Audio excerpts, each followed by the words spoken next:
भाऊ उद्या येणार का? नमस्कार भावांनो, आज आहे आपल्या 75 आर्टचा 71वा दिवस. सुरुवातीला आपण केली 15 मिनिटं रनिंग. अरे याला कुठून मोटिवेशन भेटलं काय माहित, जाऊ दे. मग sprint on your mark. Cheating नाही, चिटिंग नाही. मग 300 स्टेप्स. अरे भाऊ अजून 10 स्टेप्स बाकी होते रे, जाऊ दे. मग टायर फेकून आणि फार्मर वॉक. काही म्हणा पण बॅक स्ट्रॉंग पाहिजे रे बाबा. तर ही आहे आपल्या वर्कआउट नंतरची कंडिशन. भाऊ उद्या येणार का?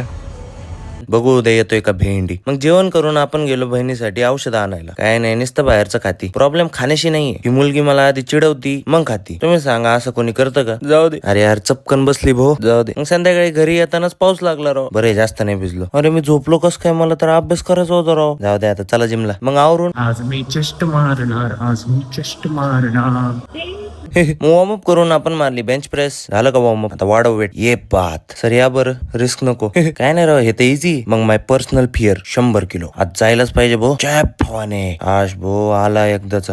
मग वेट काढायला गेलो पण ते म्हणले का त्यांना मारायचे. वाचलो ये. मग इनक्लाइम आणि डिक्लाइम बेंच प्रेस. त्यानंतर शोल्डर साठी मशीन शोल्डर प्रेस. थांबा थोडं ऍडजस्टमेंट करू. आता ठीक आहे. मग केबल लॅटरल रेजेस आणि रेअर डेल ट्रेन करून मी माझा वर्कआउट संपवला. ही आहे वर्कआउट नंतरची कंडिशन. मग घरी येऊन जेवण करून आपण बसलो गीता वाचायला. आणि आज आपण वाचलं की ज्या व्यक्तीला आत्मा, परमात्मा तथा भौतिक आणि आध्यात्मिक प्रकृतीचा पूर्ण ज्ञान आहे त्याला धीर म्हणले जाते.